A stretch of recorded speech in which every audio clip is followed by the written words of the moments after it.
आज के अपने भागवत के सत्संग में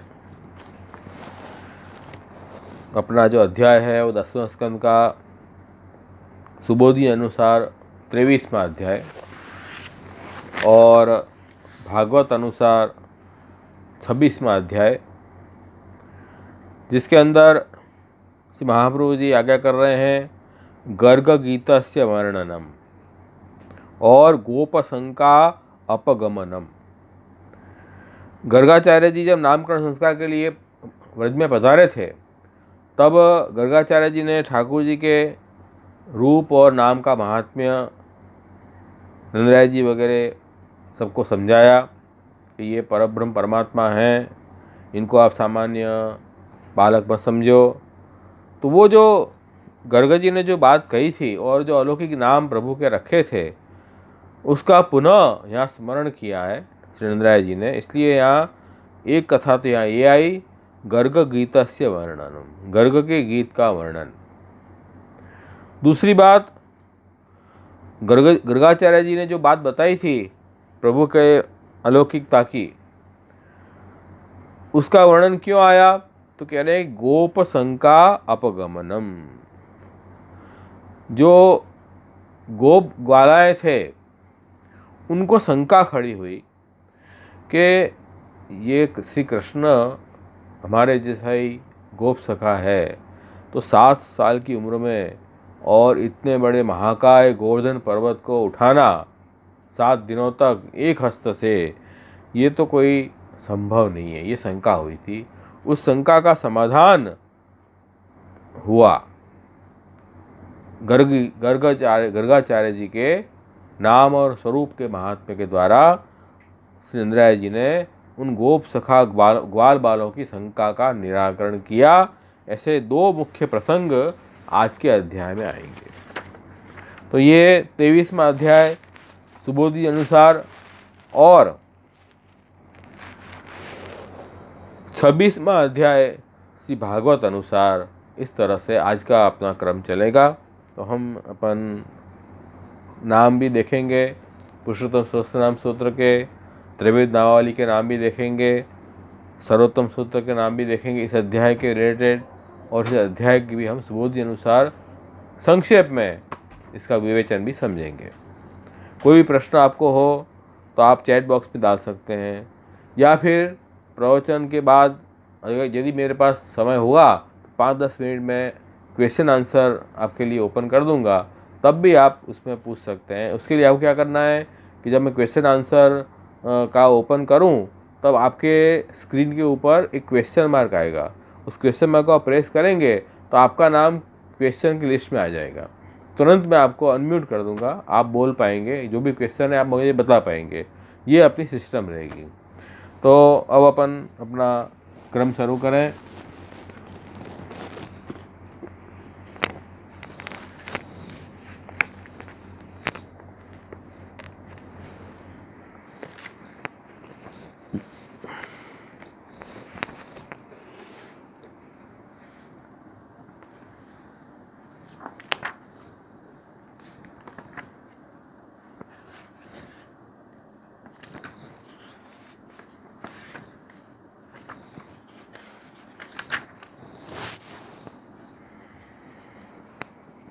ये 23वें अध्याय में क्या बात आएगी?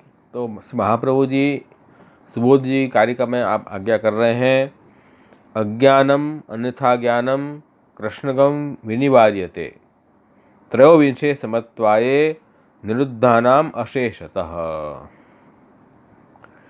इस 23वें अध्याय में जो निरोध प्राप्त हुए जो ब्रजवासी हैं, ब्रजवासियों को जो भगवान कृष्ण के विषय में जो अज्ञान या विपरीत ज्ञान है, उसको यहाँ दूर किया जाएगा। क्योंकि गोवर्धन पर्वत को उठाना, ये उनके लिए शंका उनके मन में बनी हुई है, इसलिए उसका यहाँ निराकरण होगा और उन गोपों का विस्मय भी यहाँ दूर होगा और उनका प्रभु में निरोध सिद्ध होगा। तो ये प्रभु का महात्म्य ज्ञान भी हमें इतना ही जरूरी है और स्नेह भी जरूरी है। दोनों चीज़ होगी तब प्रभु में पूर्ण निरोध सिद्ध होगा। तो यहाँ अब गोप सखाओं को महात्म्य ज्ञान प्रदान करने जा रहे हैं। तो वही यहाँ बता रहे हैं कि महात्म्य दर्शनम हेतु पूर्व पक्षी तथा परे गर्ग वाक्यानि तज्ज्ञानम फलम इति एष निश्चय।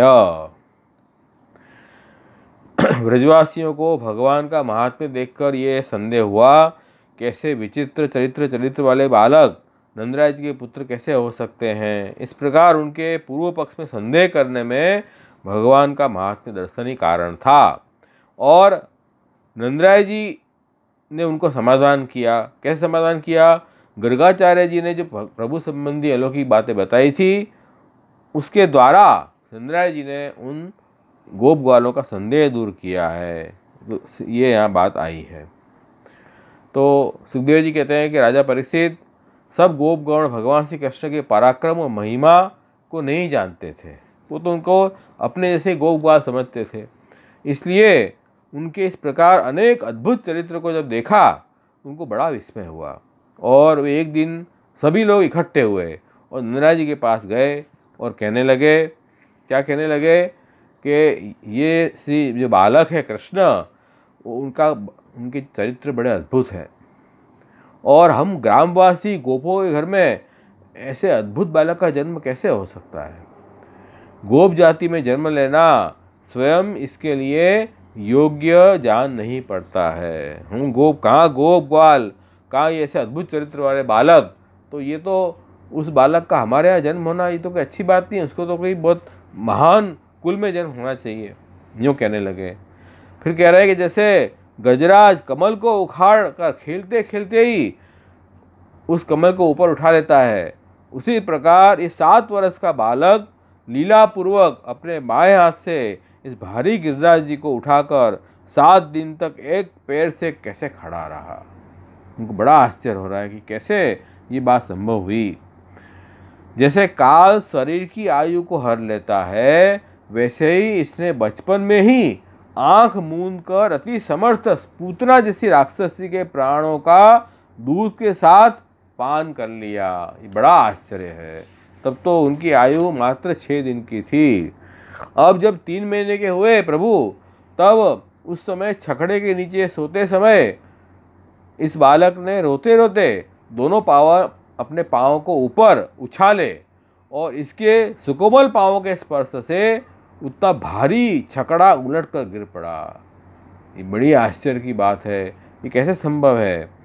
और जब ये बालक 1 वर्ष का हुआ और बैठा था, तो एक दिन तृणावर्त दैत्य इसे उठाकर आकाश में ले उड़ा, किंतु रास्ते में ही इसने दोनों हाथों से उसका गला घोंट दिया। इसकी व्यथा से वो व्याकुल होकर मर गया। तो ये 2 बड़े अद्भुत चरित्र हैं भगवान कृष्ण के। और उन ग्वाल बालों को बड़ा आश्चर्य हो रहा है, वो मानने को तैयार नहीं है कि हमारे जैसे ग्वाल हैं। एक बार यशोदा जी ने माखन चुराने के कारण इनको उखल से बांध दिया, तो इसने घसीटते घसीटते बड़े बड़े यमलार्जुन वृक्षों के बीच में आकर उन्हें उखाड़ दिया।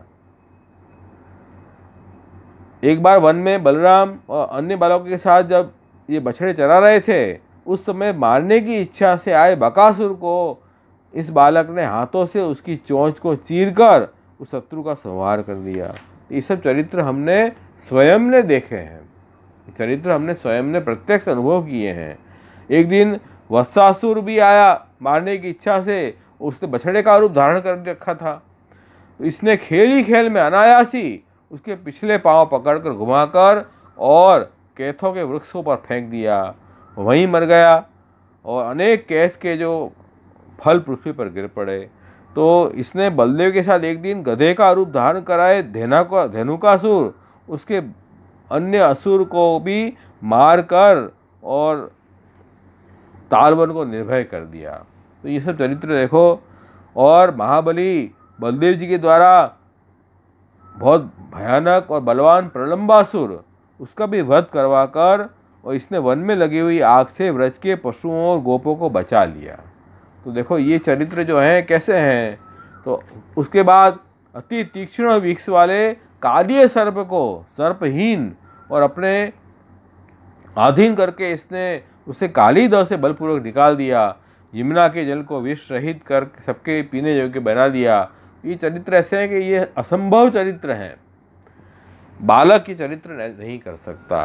तो कैसे हम विश्वास करें कि ये बालक आपका पुत्र है? तो नंदराय जी, दूसरी बात तो एक ये और है कि आपके बालक पर हम सभी ब्रजवासियों का ऐसा अटल अनुराग स्नेह इतना है कि इसका भी हम लोगों पर जन्म से ही स्वाभाविक स्नेह। ऐसा क्यों है? मतलब अन्य बालकों में जितना स्नेह हमारे खुद के बालकों में इतना स्नेह नहीं है, इतना स्नेह हमें ये आपके बालक में है। ये कैसे संभव है? लोक में तो अपने पुत्र में ज़्यादा स्नेह होता है, दूसरे के पुत्र करते हैं, लेकिन यहाँ तो विपरीत है। आपके ये नंदराय जी के आपके जो बालक जो कृष्ण हैं उनमें हमें बहुत स्नेह होता है। ये भी कुछ अजीब लगता है, ऐसे स्नेह कैसे उमड़ रहा है हमारे हृदय में? तो ये बालक कोई साधारण बालक तो नहीं लग रहा है।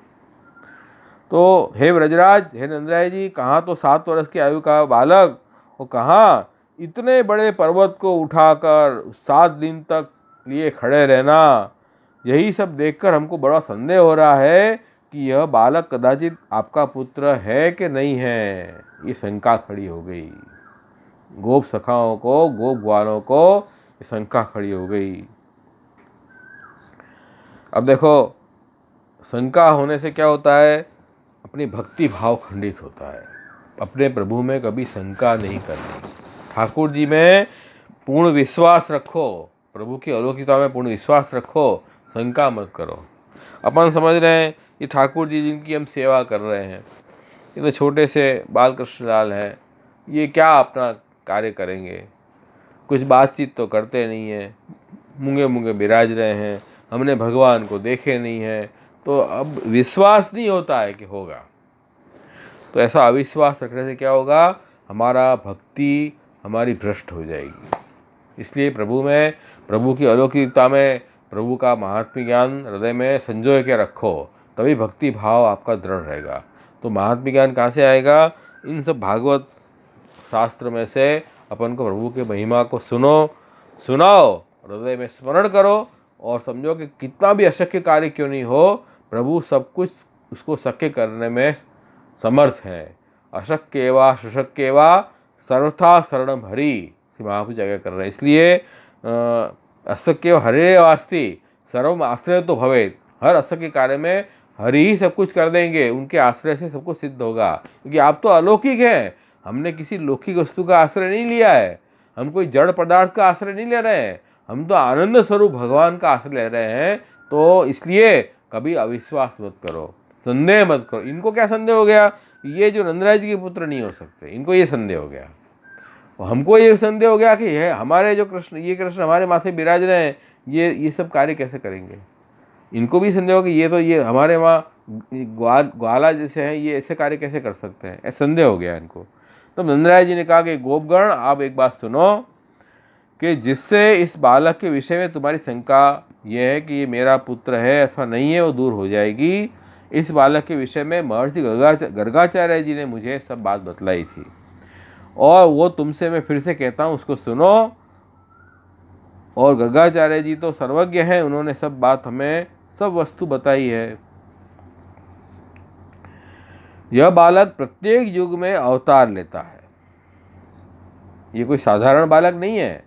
गर्गाचार्य जी ने बात बताई है कि ये बालक प्रत्येक युग में अवतार लेता है। इसके श्वेत, रक्त और पीत, ये 3 वर्ण हो चुके अभी तक। इस समय यह कृष्ण वर्ण से प्रकट हुए हैं।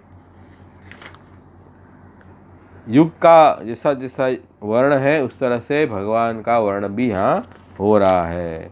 वो यह समझ रहे हैं कि भाई सतयुग में श्वेत वर्ण से, द्वापर में रक्त, त्रेता में पीत, और अब कलयुग में कृष्ण वर्ण से ऐसे प्रकट हुए हैं। इसलिए वास्तव में भगवान कृष्ण जो हैं वो कलयुग में ये कृष्ण धर्म, कृष्णता को प्राप्त हुआ। वास्तव में कृष्ण श्याम नहीं है, ये तो तेजस्वी तो आनंदात्मक स्वरूप है।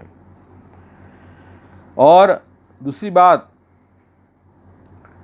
गर्गाचार्य जी ने भी बात बताई थी कि ये जो आपका पुत्र है, ने पहले कहीं किसी देश या काल में वसुदेव जी का जन्म लिया है। इसी कारण जानकार लोग इसको वासुदेव भी कहते हैं। देखो ये बात देखो, ये क्या आज्ञा कर रहे हैं?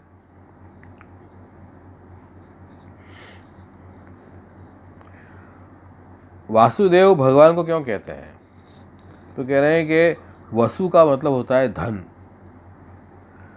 धन मतलब वसु, और वसुरूप जो देव है वो वसुदेव लक्ष्मी है, और लक्ष्मी के जो पति हैं वो वासुदेव हैं। तो ये वासुदेव हैं, और मूल में लक्ष्मीपति शब्द का प्रयोग ही हुआ है श्रीमान। वासुदेव इति श्रीमान अभिज्ञा संप्रजक्षते, श्रीमान वासुदेव कहते हैं। तो यह बालक वसुदेव का पुत्र भी है और लक्ष्मीपति भी है। मैंने वसुदेव के वहाँ भी ये प्रकट हुए हैं पहले, यूँ कह रहे हैं। तो ये अलौकिक बालक है, और इन बालक के गुण और कर्म अनुसार इन बालक की अनेक नाम और रूप हैं। उन सब अलौकिकता को गर्गाचार्य जी ने कहा था कि वे जानते हैं, हम लोग नहीं जानते, साधारण लोग नहीं जान पाते। तो यह गाय गोकुल वासियों को आनंददायक होगा, ये सब जो गायों का पालन करेगा वो गोकुल वासियों का पालन करेगा, उनको सुख देगा और सब प्रकार से तुम्हारा कल्याण करेगा ये। और इन भगवान कृष्ण की सहायता से हमारे जीवन के सब संकट सहज में दूर होंगे। ये बात कभी भूलनी नहीं चाहिए। जो भी संकट आएंगे ठाकुर जी सब अवश्य दूर करेंगे। पूर्ण विश्वास प्रभु में रखो। फिर गर्गाचार्य जी ने कहा था, देखो पहले जब साधु पुरुषों को दैत्यों ने सताया था तब राजा के न होने से प्रजा का कोई रक्षक नहीं था। तब इसकी कृपा से प्रजा ने अभ्युदय प्राप्त करके और उस दस्यु गण पर विजय पाई असुरों पे। ये अपन को पृथ्वी राजा के चरित्र में ये बात स्पष्ट दिखती है। वहाँ भी यही हुआ था, तो ठाकुर जी का ही अवतार है पृथ्वी राजा भी। जो भाग्यशाली लोग इन भगवान कृष्ण से प्रेम करते हैं वे शत्रुओं से परास्त नहीं होते। ये तो आनंद स्वरूप हैं। जैसे विष्णु जिनके पक्ष में है उन देवों को दैत्य कभी जीत नहीं सकते। तो ये तो हम तो ठाकुर जी के शरण में आए हैं, प्रभु हमारा अवश्य रक्षा करेंगे ही। श्री कृष्ण शरणम मम, ये मंत्र पूर्ण विश्वास से इसका जप करते रहो। हर प्रकार की संकट आपके जीवन में सबको प्रभु दूर करेंगे। इसमें कोई चीज़ ठाकुर जी के लिए अशक्य नहीं है। सर्व सामर्थ्य सहित सर्वत्र एवं अखिलाकृत शरणस्थ समुद्धारम कृष्ण विज्ञापयामि हम। तो ठाकुर जी कैसे हैं? कर्तुम अकर्तुम अन्यथा कर्तुम सामर्थ्य भगवान है, क्योंकि आनंद रूप है और सभी जगह वही सब कुछ कर रहे हैं। और जो जीव भगवान के शरण जाते हैं उनका अच्छी तरह से उद्धार करते हैं, उनकी रक्षा करते हैं। ऐसा प्रभु का स्वरूप है, ये मत भूलो। इसलिए जो इनके पक्ष में है उनकी रक्षा प्रभु हर तरह से करेंगे। तो और ये जो बालक है वो गुणों में, श्री में, कीर्ति, प्रभाव में साक्षात भगवान नारायण के समान है। इसलिए नंदराय जी कह रहे हैं कि हे गोपो, इनके अद्भुत चरित्र को देखकर आश्चर्य नहीं करना चाहिए, क्योंकि ये लौकिक बालक है ही नहीं, दोनों ही इसमें है। लौकिक बालक जी चेष्टा ये कर रहा है, वास्तव में तो अलौकिक है। ये विरुद्ध धर्माश्रयता प्रभु ने दिखाई है यहाँ। तो हे गोपो, मुझसे यूँ कहकर गर्गाचार्य जी अपने घर को चले गए। तभी से मैं अक्लिष्ट कर्मा श्री कृष्ण को नारायण का अंश मानता हूँ। अभी परब्रह्म नहीं मान रहे नंदराय जी, परब्रह्म नारायण के अंश हैं यूँ अभी मालूम है। वो आगे के अध्याय में फिर उस बात का भी खुलासा नंदराय जी को हो जाएगा कि नहीं ये परम तत्व है। अभी उनको इतना ध्यान में आई बात कि ये जो श्री कृष्ण है वो नारायण के अंश है, नारायण के समान है, साक्षात नारायण नहीं है। लेकिन ये भी अभी उनको थोड़ा सा अज्ञान और है, वो आगे जाके दूर होगा। इस प्रकार गर्गाचार्य जी के द्वारा पहले से ही वर्णन कर दिए गए जो ठाकुर जी के जो अलौकिक चरित्र थे, वो नंदराय जी के वचन को सुनकर और कृष्ण के प्रभाव को प्रत्यक्ष देखने सुनने वाले ब्रजवासी जन बहुत प्रसन्न हुए। उन्होंने नंदराय जी और भगवान कृष्ण की पूजा की और उनका सारा विस्मय दूर हो गया। वो समझ गए, हाँ तो ये हम जीवों का उद्धार करने के लिए यही कृष्ण हमारे बीच ग्वाले के रूप में प्रकट हुए हैं। तो ये परम जो नारायण हैं, वो नारायण ही हमारे बीच ये ग्वाले का रूप धारण करके हमारा उद्धार करने के लिए प्रकट हुए हैं। इसलिए ये हम ग्वाले जैसे दिखते हैं लेकिन है ये नारायण, इसलिए अद्भुत चरित्र कर रहे हैं। इसमें कोई भी शंका नहीं है कि नंदराय जी के पुत्र हैं तो अद्भुत चरित्र कैसे किए, और अद्भुत चरित्र किए तो नंदराय जी के पुत्र कैसे हैं, ऐसी शंका नहीं है। क्यों नहीं है? क्योंकि स्वयं नारायण ही अवतरित हुए हैं, तो अद्भुत चरित्र तो करेंगे ही। तो फिर अद्भुत यहाँ नारायण नंदराय जी के घर क्यों अवतरित हुए? क्योंकि वो अपने जीवों का इस संसार से उद्धार करना चाह रहे हैं, इसलिए प्रभु हमारे जैसे बन के हमारे बीच में प्रकट हुए हैं। ये प्रभु का निरोध है, प्रभु का निरोध है। निरोधस्य अनुशयन आत्मना सशक्ति भी। निरोध का अर्थ ही बताया ऐसी महाप्रभु जी ने कि परमात्मा का अपनी संपूर्ण शक्तियों के साथ में और प्रकट होकर लीला करना, इसी का नाम निरोध बताया गया है। क्योंकि जब तक ठाकुर जी प्रकट अपने बीच में नहीं होंगे तब तक हमारा मन भगवान में जुड़ेगा नहीं, तब तक हमें प्रपंच विस्मृति पूर्वक भगवद आसक्ति नहीं होगी। तो हम जगत को भूल के भगवान में हमारा चित्त प्रवण कैसे होगा? कि ठाकुर जी ऐसा रूप धारण करके हमारे बीच प्रकट होएं, ऐसी लीलाएं करें जिससे सहजतया हमारा मन ठाकुर जी में प्रवण हो जाए। तो ये ठाकुर जी का निरोध ये है कि वैकुंठ को छोड़ के, वैकुंठ को भूल के और हमारे निस्साधन जीवों के बीच में निस्साधन जैसे बन के प्रकट हुए, अपनी संपूर्ण शक्तियों के साथ पूर्ण अलौकिकता को रखते हुए ठाकुर जी हमारे जैसे बन के प्रकट हुए हमारा उद्धार करने के लिए। ये आपकी बड़ी कृपा है, बहुत कृपा है कि हम जीवों का आप इतना ध्यान रखते हैं। और जब हम जीव उनकी सेवा करेंगे, उनकी कथा का सेवन करेंगे, तो धीरे धीरे क्या होगा, हम इस संसार की मोह माया से दूर होके और भगवान से जुड़ जाएंगे। तो हमारी रक्षा हो जाएगी, हम इस संसार के दुख से छूट जाएंगे, प्रभु हमें छुड़ा लेंगे, हमारा उद्धार कर देंगे। तो हमारा कर्तव्य यह है कि हम प्रभु से जुड़ें। सेवायाम वा कथायाम वा यस्यासक्ति दृढ़ा भवेत् यावत् जीवं तस्य नाशो न क्वापीति मतिर्मम। तो ये बात है। तो ये बात कह के और फिर जाके यहाँ कह रहे हैं कि यज्ञ भंग होने से फिर श्री सुखदेव जी ने अंत में, इस अध्याय के अंत में ठाकुर जी को नमस्कार किया है। कैसे किया है कि भाई यज्ञ भंग होने से कुपित हुआ इंद्र जब व्रज के ऊपर घोर वर्षा करने लगा और वज्रपात और शिलाओं की बौछार और प्रचंड आंधी से सारे गोपाल, बाल, वृद्ध, स्त्रियां, पशुगण व्याकुल हो उठे, तब बालक जैसे खेल खेल में धरती के फूल को हाथ से अनायास उखाड़ लेता है, उसी प्रकार इन भगवान कृष्ण ने करुणावश होकर लीलापूर्वक हंसते हंसते गोवर्धन पर्वत को एक हाथ से उठा लिया। और आप ही जिसके एकमात्र रक्षक थे, वो व्रज की रक्षा आपने की। वही इंद्र का अभिमान दूर करने वाले उन गोविंद नामधारी भगवान श्री कृष्ण हम पर प्रसन्न हो। तो पूरा गोवर्धन लीला का सार इसमें बताते हुए भगवान के स्वरूप का वर्णन सुखदेव जी ने किया है। इससे हम ऐसे भगवान को नमस्कार करें, ऐसे यहाँ समझाइए ये बात। तो देखो यहाँ ये अध्याय पूर्ण हो रहा है। अब अपन पुरुषोत्तम सहस्त्रनाम के नाम भी देखेंगे। इस अध्याय के कौन से नाम हैं वो अपन देखें।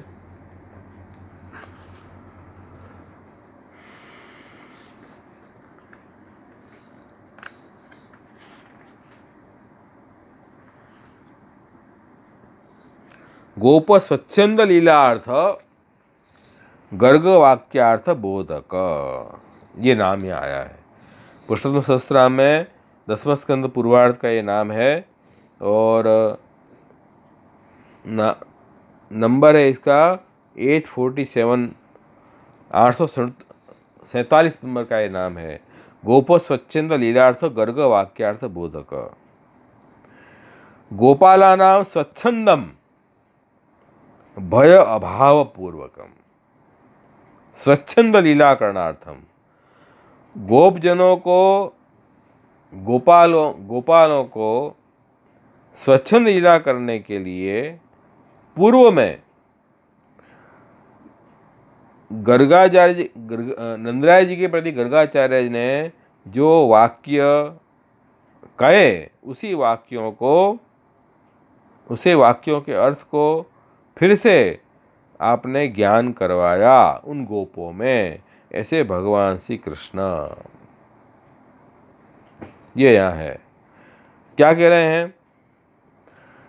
कोई गोपाला नाम गोप स्वच्छंद लीलार्थ, गोप स्वच्छंद लीलार्थ, गोप मतलब सब गोप ग्वाले, जो गोप ग्वाले हैं उनको स्वच्छंद लीला करने के लिए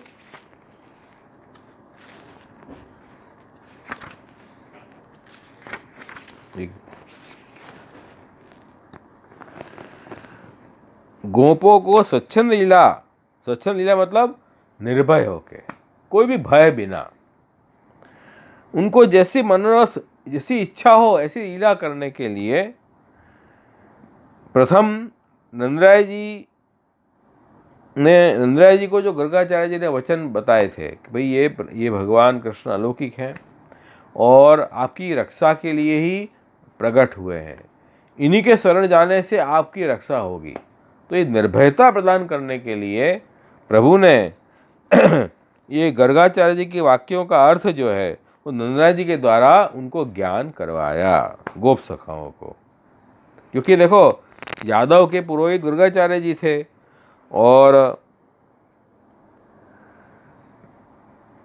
उन्होंने, गर्गाचार्य जी जब नामकरण संस्कार के लिए पधारे थे, ये अपने 8वें अध्याय में ये बात आई थी, तब गर्गाचार्य जी ने कहा था कि पूरी सृष्टि के नियंता ये नारायण है, परब्रह्म, वही ये कृष्ण है, और दुष्टों का नाश करने के लिए और जो देवी जी जो उनके भक्त हैं उनका उद्धार करने के लिए ये भूतल पे प्रकट हुए हैं, अभी भी प्रकट हैं, श्रीमद् भागवत के रूप में आज भी प्रकट हैं। और हम जिनकी सेवा कर रहे हैं, श्री महाप्रभु जी कहानी से पुष्ट करा के जो सेवा कर रहे हैं वो भी आज प्रकट है। क्यों प्रकट है? हमारा उद्धार करने के लिए प्रकट हुए हैं। जैसे कृष्णावतार में प्रकट हुए हैं इस तरह आज भी प्रकट है। ऐसा नहीं है कि आज प्रकट नहीं है, केवल 5000 साल पहले प्रकट हुए थे, ऐसा नहीं है। प्रभु को कोई काल का बंधन नहीं है, प्रभु कभी भी प्रकट हो सकते हैं। तो श्री महाप्रभु जी कृपा करके प्रकट हुए, श्री वल्लभ उनकी कृपा से, उनकी कहानी से हम ठाकुर जी को पुष्ट करते हैं, जो श्री महाप्रभु जी ने विधि बताई है, और पुष्ट करके हम ठाकुर जी को पधराते हैं। वो केवल धातु का या कागज का स्वरूप नहीं है, वो साक्षात परब्रह्म परमात्मा का स्वरूप है और हमारा उद्धार करने के लिए, हमारा निरोध करने के लिए प्रकट हुए हैं। ये बात आप समझ लो। तो ये बात नंदराय जी को गर्गाचार्य जी ने पहले बताई थी। वही वचन जो है वो नंदराय जी ने उन गोप ग्वालों को बताए। क्यों बताए? उनको जो संदेह हो रहा था श्री कृष्ण के विषय में, वो जो विस्मय हो रहा था, उसको दूर करने के लिए, शंका का समाधान करने के लिए नंदराय जी ने वही गर्गाचार्य जी के वचन उनको समझा दिए। तो ये बात इस 26वें अध्याय में आई है। तो गोप स्वच्छंद लीलार्थ गर्ग वाक्यार्थ बोधक, गोपों को निर्भय लीला करने के लिए, ठाकुर जी उनके साथ निर्भय लीला करें, उनको कोई जात का डर ना हो, निर्भय लीला करें, प्रभु की अलौकिकता समझें। तो डर और चिंता से हमारी भक्ति खंडित होती है। तो हम जब प्रभु के शरण गए, प्रभु का महात्म्य समझे हम, फिर हम चिंता रखेंगे तो भक्ति में खलेल, डिस्टर्बेंस पैदा होगा, हम भक्ति अच्छी तरह नहीं कर पाएंगे। इसलिए श्री महाप्रभु जी कह रहे हैं, चिंता कापी न कार्या निवृत्त आत्मविदापीति भगवान भी पुष्टिस्तो न करिष्यति लोकी किमचे गतिम। इसलिए चिंता और भय हमको नहीं रखना है, चिंता और भय नहीं रखना, निर्भय होके हमें भगवत सेवा करनी है, इस संसार में रहना है। तो ये बात कैसे होगी? तो वो स्वच्छंद लीला, इस तरह स्वच्छंद लीला करने के लिए, गोपों को स्वच्छंद लीला करने के लिए। अब यहाँ गर्गाचार्य जी के द्वारा, नंदराज जी के द्वारा गर्गाचार्य जी ने जो महात्म्य ज्ञान बताए थे प्रभु के स्वरूप के, उनका बोध करने वाले भगवान श्री कृष्ण हैं उन गोप सखाओं को। तो हमें भी ये बात समझनी है कि हम भी निर्भय लीला प्रभु से कैसे कर पाएंगे। ठाकुर जी की सेवा तो हम कर रहे हैं, स्मरण भी कर रहे हैं, पर चिंताग्रस्त होकर करेंगे और भय से करेंगे तो हमारी भक्ति बढ़ नहीं पाएगी, भक्ति में प्रतिबंध आ जाएगा। उद्वेग है ना, वो भी एक बहुत बड़ा प्रतिबंध है। तो निर्भयता भी जरूरी है।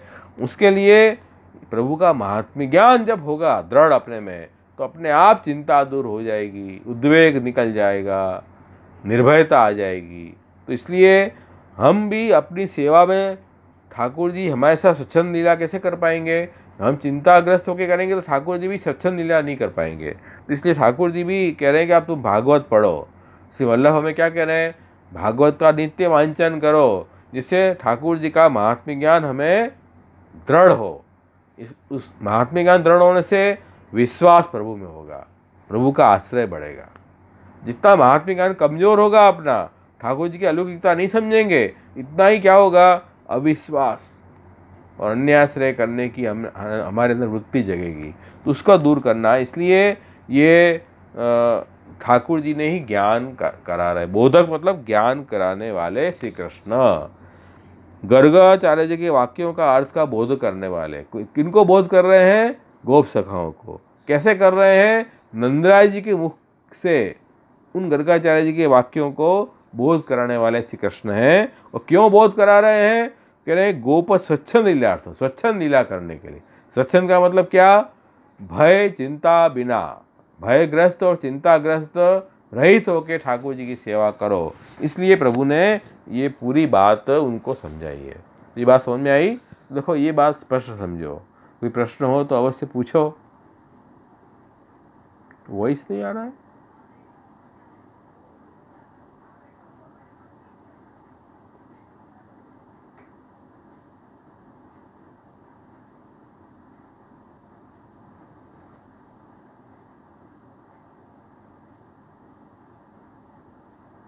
આવે છે। અત્યારે પ્રભુ જીવ સાથે ગોવર્ધન લીલા કઈ રીતે કરે, એવું છે ને।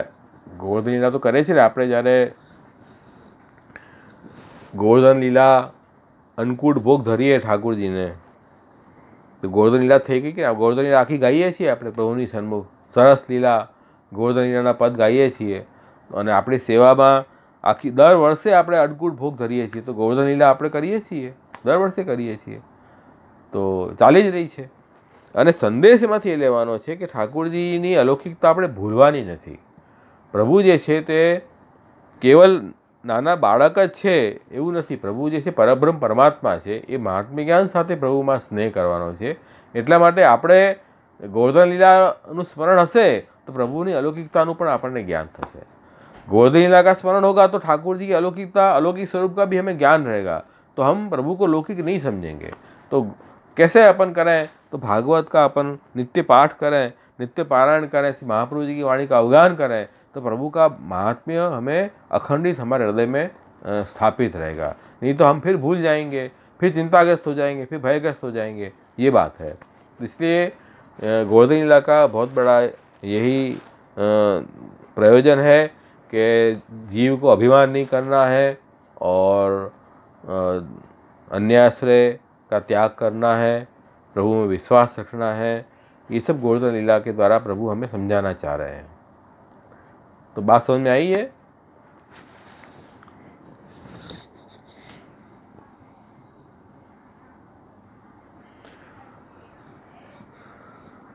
अब अपन ये त्रिविध नामावली में कोई नाम हो तो देख लें। मैं विरुद्ध धर्माश्रय શું છે? हाँ, વિરુદ્ધ ધર્માશ્રય એટલે બે વિરોધી ધર્મો એક સાથે ન રહી શકે, એને વિરુદ્ધ ધર્માશ્રયતા કહેવાય।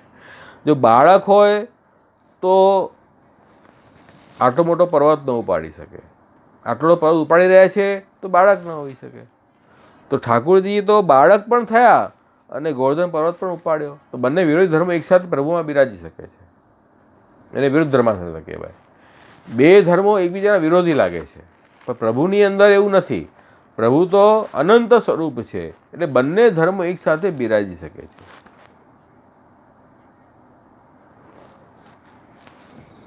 તો વિરુદ્ધ ધર્માશ્રયનો મતલબ છે કે બંને વિરોધી ધર્મોનો આશ્રય જે હોય તે વિરુદ્ધ ધર્માશ્રય. જેમ વૃક્ષ છે, વૃક્ષની અંદર વૃક્ષ વિરુદ્ધ ધર્માશ્રય છે. કેમ?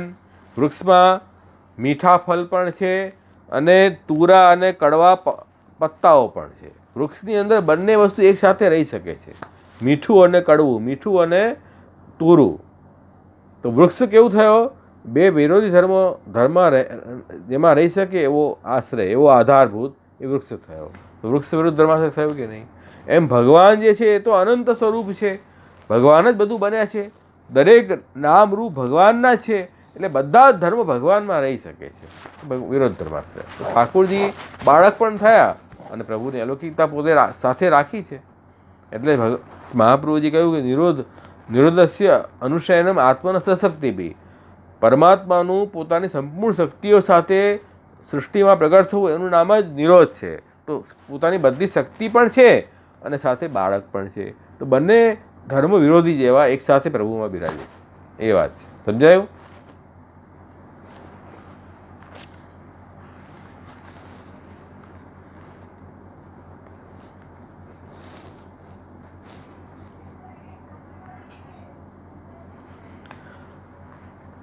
त्रिविध नामावली में ये अध्याय के कोई नाम है नहीं, तो अपन सर्वोत्तम सूत्र पे आते हैं.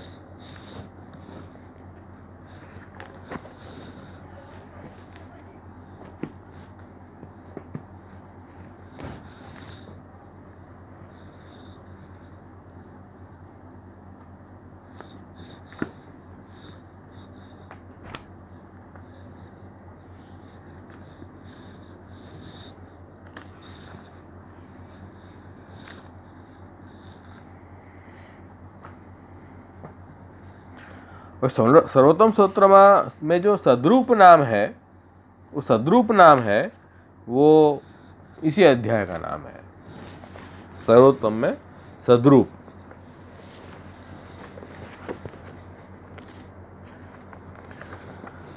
सद्भि रूप्यते इति सद्रूप. जो भगवान के भक्त हैं उनके द्वारा जिनका वर्णन हो रहा है, ऐसे भगवान सद्रूप हैं. इस सद्रूप का अर्थ एक तो ये हुआ.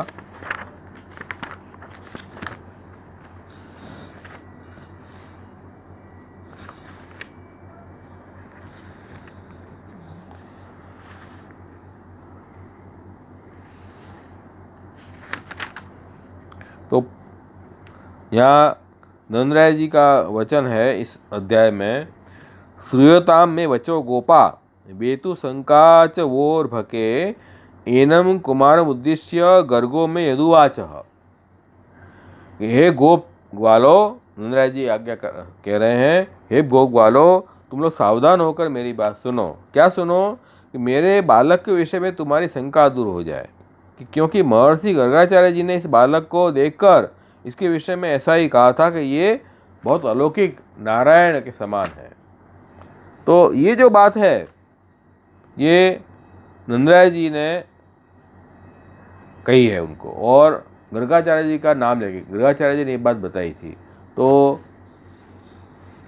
ठाकुर जी का रूप कैसा है? सद्भि, सद्रूप. सद्रूप मतलब सद्भि रूप्यते.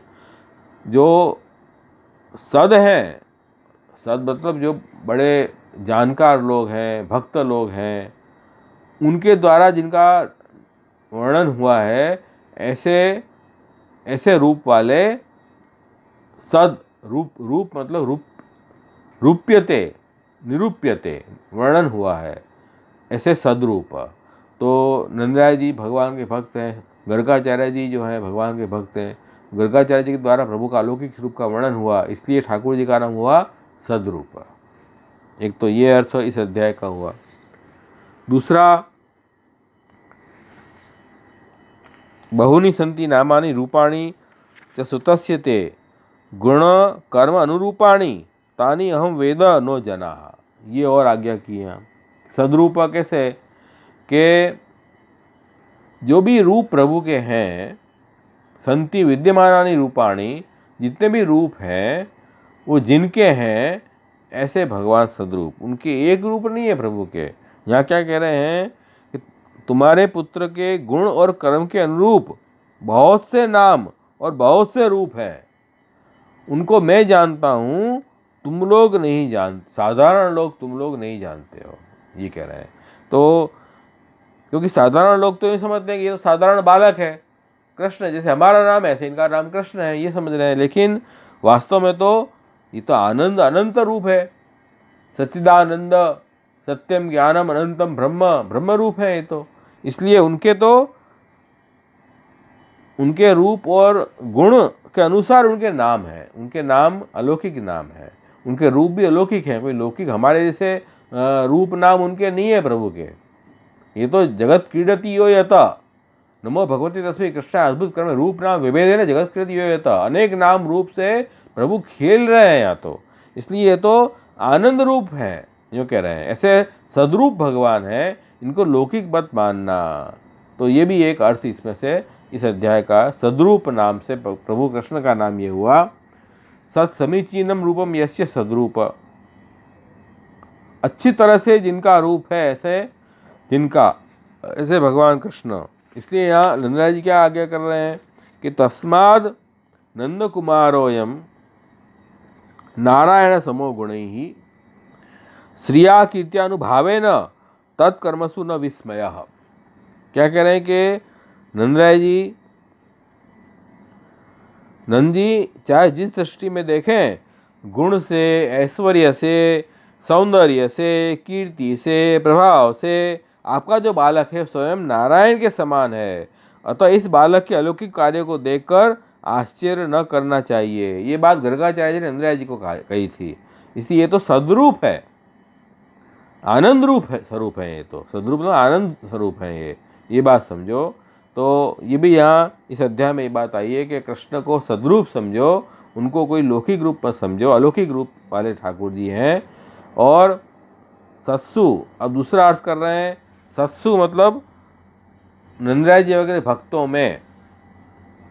भक्तों में रूपम यस्य, रूप जिनका है, ऐसे भगवान कृष्ण। तो कह रहे हैं कि इति नंद वच श्रुत्वा गर्ग गीतम रजौ कस दृष्टसुतानुभावास्ते कृष्णस्या अमित तेजस मुदिता नंदमानर्चु कृष्णम च गतविस्मयाः। क्या कह रहे हैं कि जब ब्रजवासियों ने नंद बाबा के मुख से गर्गाचार्य की बात सुनी, तब उनका विस्मय दूर हो गया, उनका विस्मय दूर हो गया।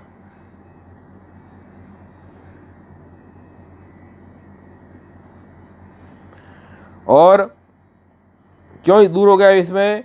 क्योंकि अब वे अमित तेजस्वी भगवान श्री कृष्ण के प्रभाव को पूर्ण रूप से देख भी चुके हैं और सुन भी चुके हैं। और आनंद में भरकर उन्होंने नंद बाबा और भगवान कृष्ण की बहुत प्रशंसा की। तो ये देखो यहाँ क्या कह रहे हैं कि आनंद में आके ठाकुर जी के वर्णन किया उन्होंने, अंदर से पूर्ण आनंद छलका उनके हृदय में। तो ये आनंद कहाँ से आया? तो सत्सु, न तो गोप सखाओं में, गोप ग्वालों में, नंदराय जी में रूप है जिनका, ऐसे कृष्ण।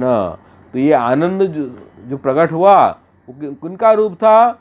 कृष्ण का रूप था। जो आनंद स्वरूप भगवान कृष्ण है, वो आनंद का छींटा इन ब्रजवासियों में आया, प्रभु के संपर्क में आने से, प्रभु के गुणगान सुनने से, और वो आनंद से उन्होंने उनके गुणगान गाए। तो आनंद ये नंदराय जी वगैरह गोप ग्वालों में रूप है जिनका, ऐसे श्री कृष्ण सद्रूप। ये भी एक अर्थ यहाँ दिखाया है। तो ऐसे अलग अलग अर्थ से हम समझ सकते हैं कि इस अध्याय में जो लीला प्रभु ने की, कि गर्गाचार्य जी के वचनों को फिर से नंदराय जी द्वारा गोप ग्वालों को ज्ञान करवाया। कौन सी बात का?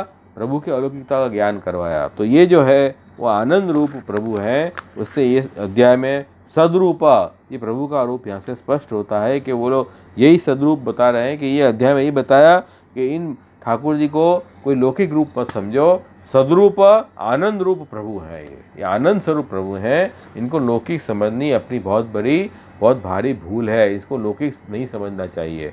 तो ये सद्रूप सर्वोत्तम स्तोत्र में ये जो नाम है सद्रूप, इस अध्याय के लीला का नाम सद्रूप है। ये तो कृष्णावतार की बात हुई। और अब जो है हम देखें कि महाप्रभु जी का नाम कैसे ये है। तो और कोई प्रश्न है इसमें, इस अध्याय में?